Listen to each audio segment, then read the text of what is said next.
I'm more at peace with what I'm at now at this stage than chasing around trying to please people or have an audience or anything like that.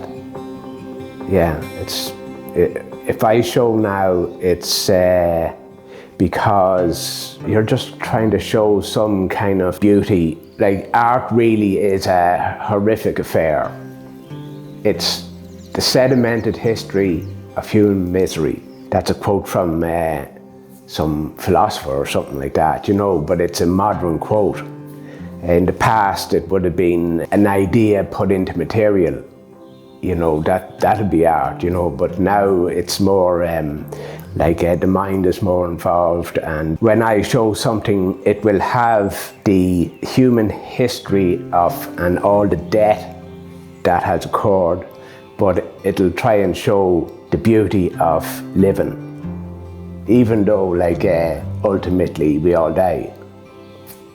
Very joyful stuff, but that's the reality of the situation. Life's for living. At the moment I'm painting flowers and stuff, but I know there's a dark side to the whole thing, so that dark side, it's in the paintings and all that horror and stuff that's going on in the world at the moment. It's all in it, but I'm painting flowers as a response to what's going on too. But anyone that's painting or doing any art form, I think it's automatic that it would come into their work, what's going on in the world.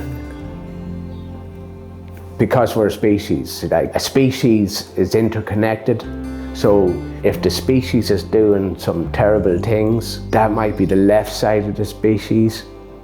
The other side of the species is doing beautiful things to try and compensate, a yin and yang. Currently, I'm doing realistic work.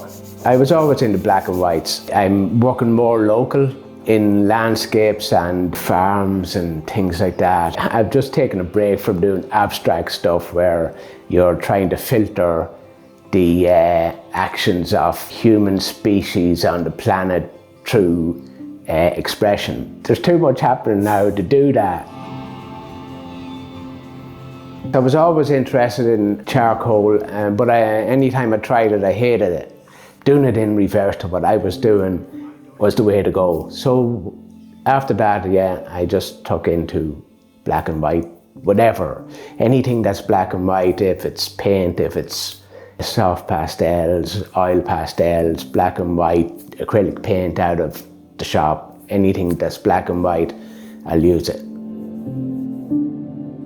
I don't have a philosophy on colours. It says on the tubes what they are. My palette is kind of limited to basics, you know, yellow, blue, red. Black and white are regarded as not colours, brown, green, that's it. And then there's mixtures of them all. Now, I don't know if anyone looks at my paintings and can see that, but a lot of work goes into balancing the colour strengths, and not so much what the colour is, but the strength of the colour and how they relate to the colours around them. Everyone's handwriting, you know, they can write their signature or they can write a check or whatever, like without thinking. When you hit the part of the procedure in a painting and that freedom of expression becomes manifest, and that's it, you're away. It doesn't matter what you do, it just happens. It's only your own perception whether it's any good or not. It's good to you, and that's all that matters. Like, whatever, I have no idea what other people see in some of the abstract work. I'd have to see through their eyes, but I just do it to, well, you know, what do you do it for? I don't know. You're alive, you do it.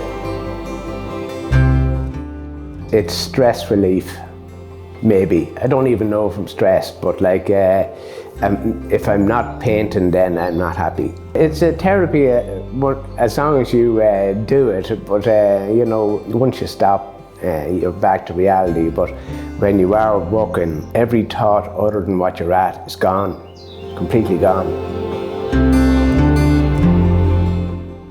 You know, to get to the stage where you have a canvas or something ready to actually work on, that could be a day's work just to get it ready to work on. When I get to go at it, it's nothing to do with excitement or fear. I'm just like relieved that, yeah, here we are, this is the part I wanted to get to.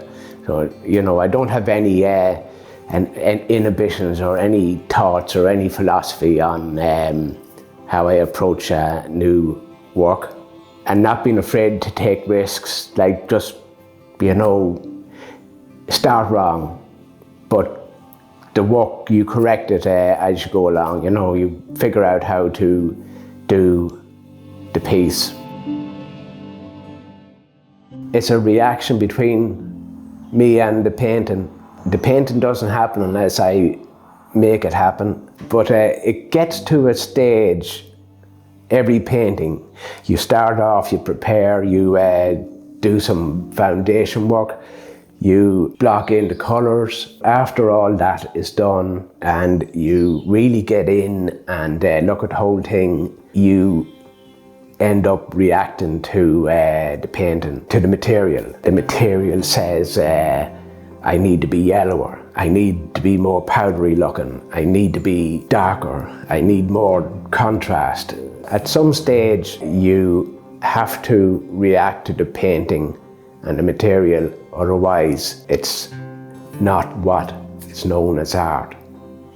Art takes over when you get to the stage most people would think they're finished. It's only when you go further and further and let the material interact with your mind that you really get into the fundamentals of deep art. It's what I think.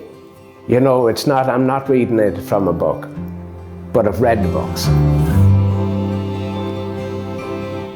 I think that any time you show, even if it's a negative reaction, you're doing it for external reasons, like you're creating something to show that you existed, show that you exist.